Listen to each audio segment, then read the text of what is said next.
So welcome to another video from theplayersaid.com. My name's Alexander. And I'm Grant. And today is a first impressions kind of initial review of Medieval Conspiracy from UGG Udo Graber Games. And I don't know if you can actually read the title there.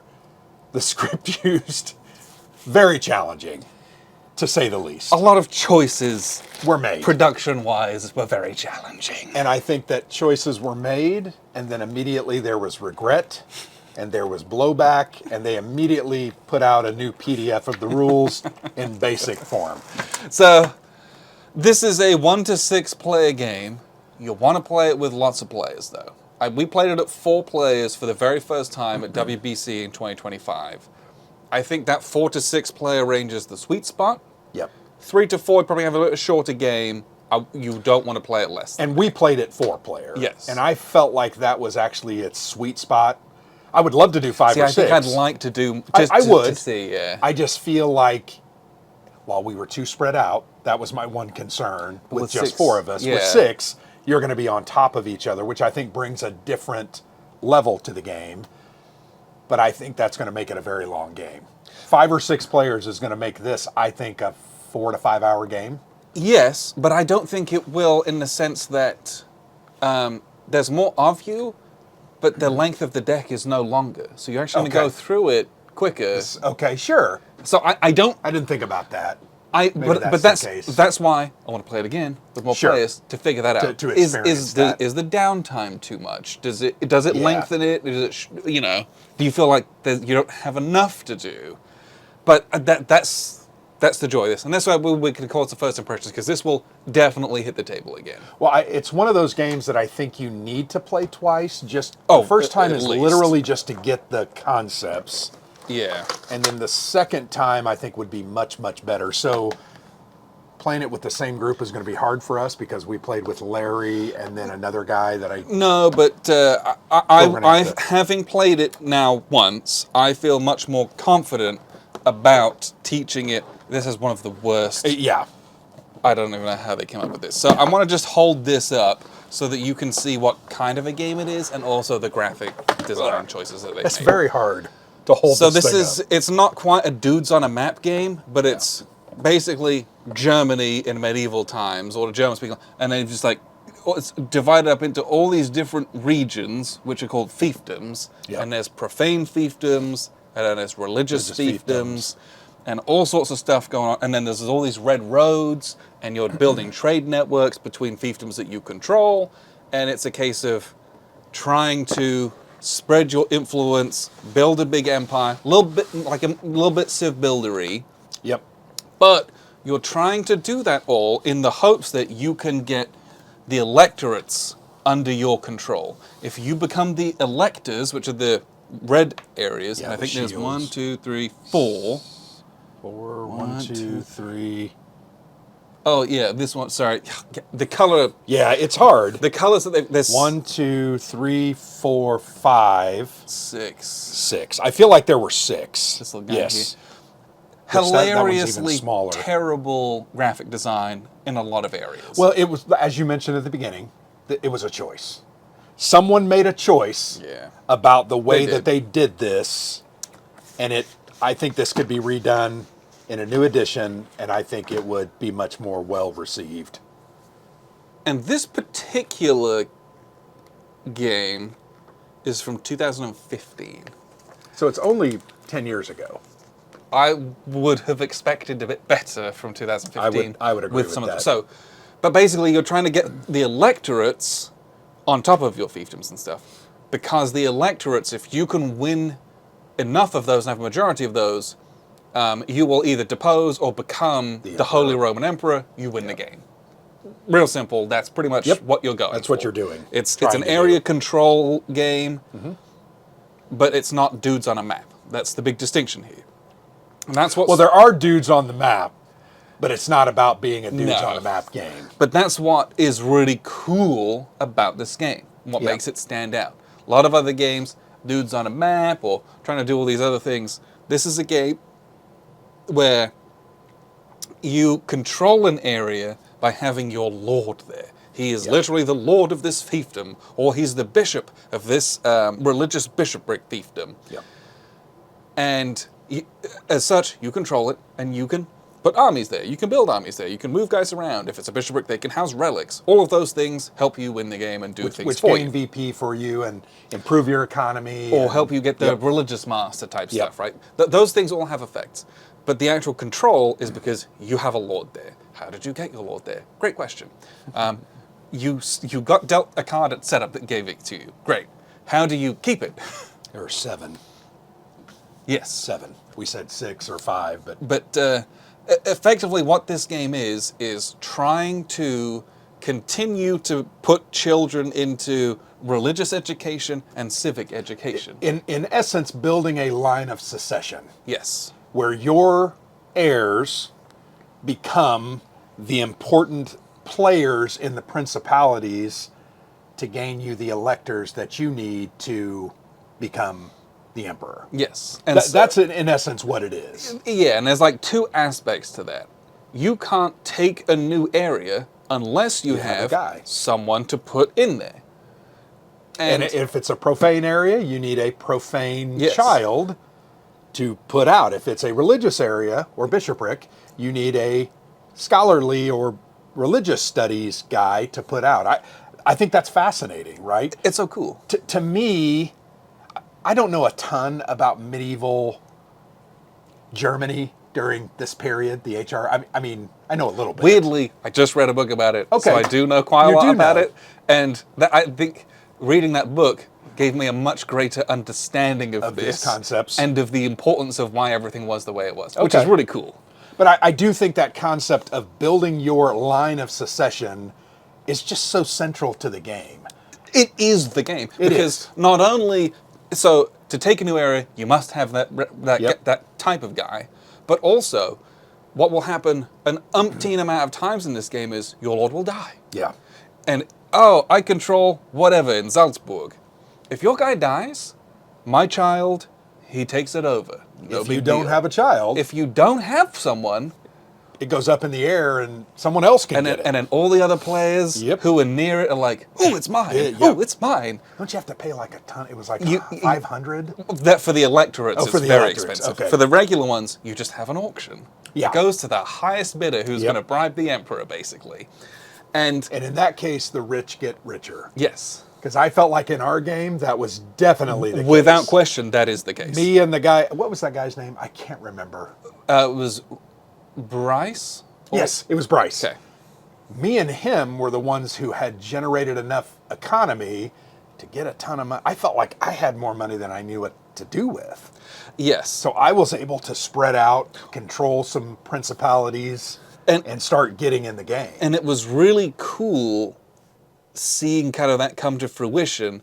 But I think that's why subsequent plays of this are going to be so much better, because it's like, okay, I know what I need to save for, what saving looks like, and or the value do a whole of these bunch cards. of this stuff. Yeah, but the game is can I keep enough? Can I get enough children out? Which is partly a roll of a die, which wasn't great. But it was a lot of the dice results, right? So it's not really that hard. But it's where they go. And then also there were some cards where you could buy children. Yep, and those are important. And take advantage of them when you can. But if your lines of succession ran out because you were being targeted, because you're ahead, in the lead. And us 3 are like, well, we're just going to kill all your guys, and we keep killing them, and we dry up your line of succession, and then we go in and like dogpile, and we like carve up your territory because you don't have any heirs left. Thematically, so cool. It's very cool. Right? But I love that engine of getting guys in here, putting them out. Yeah. Oh, I got to take this new area. Okay, I make sure I've got this going. We put them out. Oh, I don't have anyone left. Got to get some guys in there so that I'm not vulnerable anymore. I have to buy some cards that can allow me to put guys out. And it reminds me, in a way, of John Company. Sure. It functions differently, but that one where it's like, well, I put the guy as the writer so that he could get promoted here, so that he could then go and do this stuff and then retire and get me points, right? Yep. That navigating your family members through some of this and being able to keep that cycle going, where if you're just building ships and building, the factories or whatever they called in there, you have no one on the board. Yeah. You don't even have a looking at this stuff. Same thing here. If you start, fighting to get children out, it's going to dry up real quick for you. Yeah. And the bigger your empire is, the harder it is to sustain that because you need more guys. Yep. And so that's why I think a 6-player game would be cool, because there's just more of you, more opportunity to get attacked, but you probably don't have to kind of hold down quite so much. Sure. Because there's literally not the geographical room for it. Yeah. So I think that would be real fun and interesting to play with. Do you think our group in St. Louis would play this with us? We do Here I Stand, Virgin Queen, War Room. Those are the kind of games that we've played with them. They would if we foisted it on them, but I don't know if this might be too Euro-y for that group.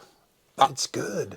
I agree, it is. Good. But I also don't know if I want to sit and listen to like 4 hours of Mike complaining about the rulebook. I get it. Because it is bad. I get it, yeah. And what I mean by that is... Love you, Mike. This is what they came out with. Like, oh, look, it's this little 14-page rulebook. Not enough detail. Look at, you can't see how fine this script is, but it is written in this script the whole time. And it's almost impossible to read. And so on the day of release, they came out with the aerial version of the rules that you have to print yourself. That you've paid a pretty penny for the game, and you've got to print your own rules, basically. Because these are, I'm going to go ahead and say, unusable. Yeah, I would agree. You could struggle through it, but it's almost unusable. But then on top of that, and this is not a knock in that kind of way, it is also a translation out of German. It makes it hard. And so not only do you have this is really hard to read, when you actually get the regular rules, there's still some vagaries or things are worded in a way that we wouldn't have naturally worded. I feel like we have played a lot of games over the past couple of months where the rule book, I think a feature of the game is the rule book's 8 to 10 pages, right? That's a feature to most games. Yes. That's something I'm interested in. I think of these Worthington solitaire games. Tiny little guys. Little pamphlet rule books that have basically the equivalent of about 4 pages. But sometimes, if that, sometimes they needed an extra sentence. Yes, to agreed. further clarify. Especially those little ones. Yeah, sometimes you need an extra example to clarify. And in a 10, 12-page rule book, you just don't have that space, unfortunately. Yes, it's just a case of this is I can't hardly read these rules. So you got to print your own rules, and then you get into there's some of those vagaries in it. Yeah. So just know that is something that you'll have to contend with if you get this. But I would say struggling through that element of the game, getting it played, will open the window of it up, and you will better understand it. And I think we have realized this is a really interesting game. Yeah, I've done that one time. Yep. For 4 hours. I had my questions.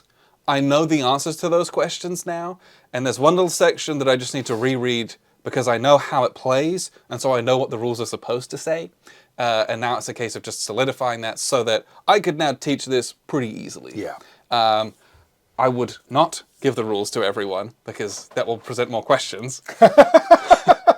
Well, isn't that why they kept the Holy Bible from people? Because they didn't want people to read it? But so I'm sorry. But Time of Wars, everyone's getting a rule book and we're figuring it out together. Sure. This one, no one's getting a rule book. Different interpretations will lead to different outcomes. But yes, but the rules of this is such that once we played it through, because it is a little different from what we usually go with, right? So there was a little bit of things that were like, huh? And the way that some of it works where it's this is now vacant.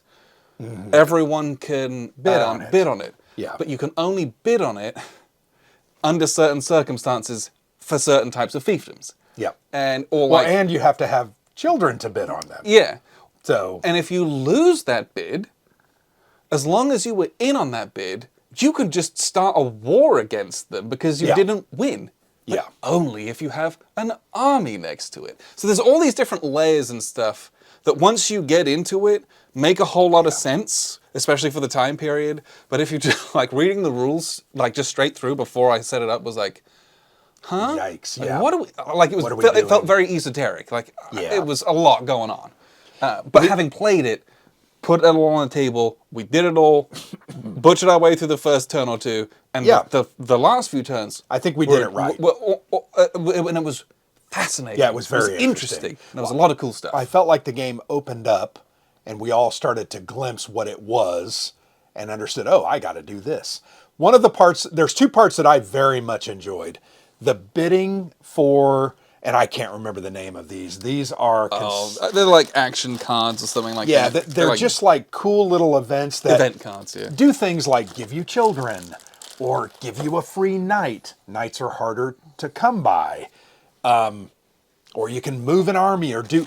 Those are very important, and you're going to bid on those throughout the turn. And I think there's a number of cards based on the players. Yes, it's based on players. So with 4 players, we had 4 cards.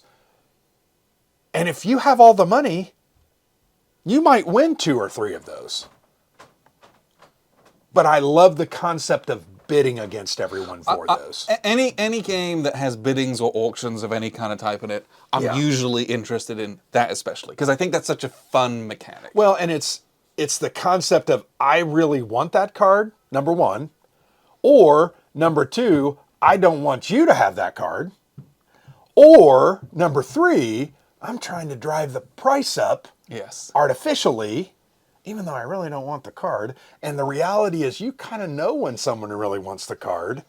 So going up $10 or francs or whatever they were called wasn't really that risky at times. But there comes a point where you have to say, I'm done. Or you like push it up and then they're like, I don't want it. And you're like, ooh, I got stuck with that. You're like, oops. Yeah. I gambled with too much money because now I don't have enough to buy my electric. But I loved that part of the game. Yes. I thought Always it was loved that. fascinating. I thought it was so interesting and engaging.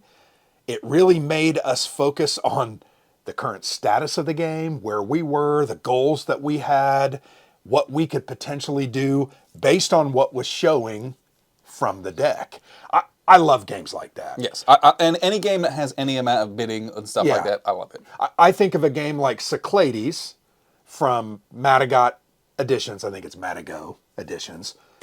You're bidding for is it the actions? Yes, which are associated with the guards. A little different, but it's the same concepts. The bidding is it. I might have the money and I don't necessarily need that, but I want to make sure you pay a pretty price for it because I don't want you to have extra money to be able to buy more guys. And I think I just love bidding games where I'm like, the bidding's the game, and there's also some other stuff to do. Sure. Because I find the act of like bidding and auctioning so engaging. Oh, 100%. And this game has that in droves. Yep. Like, I've got all these cards to bid on. Well, they're all very different. Yeah. And then I have to like assess which ones do I really care about, which ones do I not care about, can I be opportunistic? And then you're also oftentimes bidding on the regions, and you're like, ooh. Yeah. All these regions. And you're like, you know what? This one's not that important, but I can't let you get it for free. Yeah. And there's or it is important to you because it has a new trade route that will give you a ton of money, or that will open up for you to get the victory points from having the largest, is it the largest trade or the most trade score or whatever it is? Yeah. Or it's like, oh, this one's a bishopric. I don't get many of those. Yeah. That might get me up for...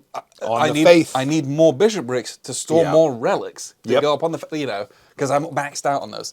There's tons and tons of that bidding and auctioning, and that was such a huge part of the game that is something I like, which is part of the reason I really, really like 100%. The other thing that I very much liked is this game is focused so much on the economy, right? Big economic game, yeah. Owning territories or principalities that are adjacent gives you more gold. Gives you more trade. It pumps your trade up, which ultimately gives you more stuff. Because I think you add your gold and your trade together to get... So. I'm trying to remember. Income, it's been I'm pretty a month. sure it was both those things. But I loved this aspect of the game because it gave you something else to think about and focus on, and then also to fight other people for. Yes. Both militarily, because there are troops in this, knights and soldiers. There's a whole tactical, which I know you didn't like. I liked it. I thought it was maybe a little much. I think that was the weakest part of the game. Because it slowed the game down. It slows the game down, and it was unnecessary. They could have found some other way to resolve it. A simpler way. But it is what it is, right? It's just... But I very much enjoyed that economy, focus on these 4 aspects, plus the bidding. I think those things working together just made for such an interesting and engaging experience. Well, it makes everywhere valuable to someone. Yeah. Right? And there was a couple areas that weren't in our game, but I'm like, 6-player game. Yeah. Everywhere's up for grabs by everyone. Well, I feel like nothing was done up here kind of in Northeast. We were kind of in this area. It was kind of weird. Yeah, and there was like some bits in the middle that it was like too far for everyone to Yeah, get exactly. to. But I think with 6 people, you're going to be, I think, more on top of each other. I think so too. I think the other thing that, and I'm not normally a proponent of house ruling games. I would be very interested to see a card draft to start the game. Sure. Because those cards are tied to locations where you are going to you're literally dealt locations. Yep. And it is random. And that can be very swingy. Well, and it was so interesting because both Bryce and I got multiple territories that were adjacent to each other. And that huge just start immediately starts you with more money, both a stronger nexus, more money, more trade. And I can see it both ways, right? Yeah. Like, that's just the game. So now it's Sure. on the other 4 players to, like, carve you up. Yep. I get it. But also, having a draft in there helps some of that. Mm-hmm. Because you're still not going to get everything together. Right. But it might just, like, help out everyone to have maybe 1 or 2, or, like, close, so they can have a set plan for an opening strategy. Yeah. Because it felt like when we were dealt them all, it was kind of like, I don't know. Yeah. It was kind of like, pfft. But and once again, I got fortunate. I had like 2 places here and 2 places here, and bam! All of a sudden, I was getting a ton of money. Try to link them up. Yeah. And so sometimes the cards deal you a kind of a natural strategy. Yep. Sometimes it's like whatever. You're all dude. over the place. And so I would be curious to see that as an optional rule to try that out once we've played it a few more times for sure. But this was a really interesting game. I bought this from GMT Games. It was on their website During their sale. during the big sale they had earlier in summer, 2025, and I saw 1 to 6 players, big multiplayer medieval game, and I didn't really look at anything more than that, and just like press the button. Yeah. And I'm actually very glad you did. Yes. Very glad that we were able to get this and play it, because I'm not sure anybody's really played this very well. That's not true. Callendale. Didn't Callendale have a video on this? I think he may have done, yeah. And I love Callendale, but his videos are sometimes about the game. They're sometimes about other things about the game. But like when we were at WBC, one guy stopped past and was like, "Oh, I played that. It was good fun." Yeah. Like it's that's not. I think the reception of the game wasn't great because of its production choices that it had made. Yep. And even like the board is like incredibly saturated and it gets real busy real quick once you've got all the pieces on it. If this board could be redone, I think that would be a big boon. Yeah. Kind of like we're doing with Time of Wars, right? We're Yes. trying to redesign that board. Which I'm in the process of having done, and it's nearly finished. Okay, cool. I'm excited. Me too. I'm very excited because that game's worth it. Yes. But I also think this game has merit. I think it has a lot of merit. I think our game lasted about 4 hours. Yes. We started it at about 4 o'clock. And that was going through the entire deck. Right. And then that was the game. And learning the game. There is a longer version of the game you can play. Okay. And I don't know if I would do that. But I enjoyed what we did. I enjoyed the experience. I learned a lot. I definitely want to try it with another group. And I agree with you. I think 5 or 6 players I would like to try just this to with. see what that's Yep. like. It was kind of rocky at first where it was like, What are we doing? what are we trying to do? Yeah. But once we got it once we was actually in the playing of it, it was really fun. I was having a great time. Yep. And I feel much more confident going into the next play of this. Agreed. And Now, if we don't play it for a year, some of that will dwindle, but I still feel confident enough in it that I think we'll do better. but it's not that complex. No, it's not. It looks get like it. it is, and it looks like there's a lot of different moving parts. Yeah. But like the intricacies of like each different thing isn't that difficult where it'd be like, oh, we're picking it up again, okay. And it was, I don't know if I've played anything that's quite like this. Yeah. And that's saying something. We played a lot of games over the years, and when we were playing it, and we, getting into this succession cycles and this one's up for bid, what does the bids look like? And then, Yeah. this person spent all that money to win it. JK, this person declared war on them and having Yeah, a fight over yeah. it, and then just ousted them after they wasted all their money. Yep. That's awesome. Yep. Like, that was so cool to do, and the more I'm reading, the more it was like, oh, dang, that's like actually what it was like. Yeah. And that's so cool that it worked out like this, and they've actually did a good job of putting it in there. Which one? The one I can read. Isn't this game kind of set? Isn't it like in the 1500s? Yes. I mean, I know the HRE was kind of. I'm trying to. How much of a contemporary time period is it to Here I Stand? It's much earlier than that. 12th century. Looks like neighbors around the 12th century. So Okay. that would be, yeah, But that's 1100 AD. yes, Right. But I think that's what's Or the so 1100s. interesting is like I just read a book about the 30 Years' War, at which point the HRE basically collapses. But like all the same electorates, and like all the same really important bishoprics, and it's fighting over the same German princes and the same lands for the same reasons. Got it. And and I found that to be fascinating. Like the importance of like the King of Bohemia and the King of Saxony and the electors of Brandenburg, like cannot be overstated. Got it. And here they are. Yeah, Brandenburg, same thing. Saxony, They're the yep. ones supporting the emperor, and like if you can win them to your influence, you can depose the emperor, or you can get yourself Yep. elected as the emperor. Like Yep. that's like hundreds of years of history, and we're still doing the same stuff. Yeah, I think right. that's really neat. I'm not so sure it's not 1,000 years of history that we're still doing the same stuff.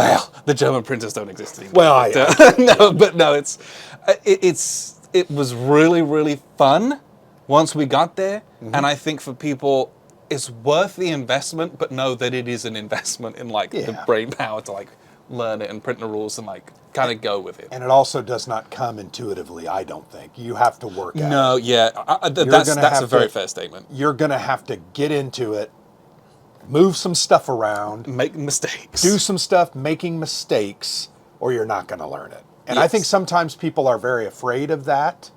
I know I sometimes am, right? If I Yeah, am not or- confident in a game, Or it's easy to poo-poo a game saying that's a bad That's not game if worth it it. requires that, Yeah. which, you know, there's an element of truth to that. But having done this, I enjoyed it immensely 100%. and would do it again. 100%. And I think the other two guys at our table, Larry and Bryce, also enjoyed it. Yes. I think they would play it again. Yes. So what I might do, I know next year you said you're not going to go to WBC. No, unfortunately, I will not be there. I might, or we could try to convince our guys at Basement Con to play this. Or even at the Buckeye Game Fest. Sure. Because that's another. I think that's the other thing about this. There are knights, there are infantry. You'll move them in. It feels There's like a little tactical. Feels like a war game in some ways. Yeah. But it feels less war gamey than a lot of the other games that we play. Right. So just know that like the most hardcore of war gamers, it might be less for them, but we're pretty hardcore war gamers, and we still enjoyed the hell out of it. very So much enjoyed that's it. it's not an Yeah. exclusive thing, Well, and I think it's partly because it's grounded in the history. but like, Right. how many battles did you think we fought in this game? I know I was involved in about 3, Yeah, I think I was involved in 1. and I think I was very militaristic. I was going after people. Yeah. I was involved in 3. I think Bryce was involved in 1 or 2. Larry was in 1 or 2. So yeah, maybe 7 or 8. Which, Not a ton. so just know that, right? Yeah. And perhaps with 6 players, there's a lot more because there's a lot Well, more. because you're friction. on top of each other, and But- there's fewer places that you're fighting over.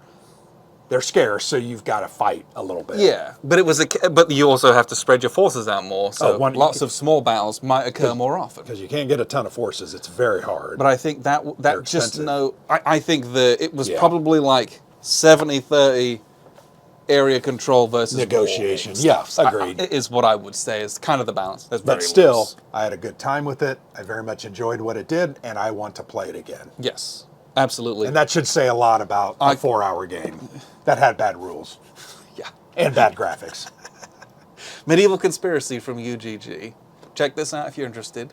Recommend if you're willing to put in the work. And there will be more from this on the channel to come once we get subsequent plays in it. and I'm a bit more confident to show you how it works. Yeah. I appreciate you very much for tuning in. I've been Alexander for theblaze8.com. And I'm Grant.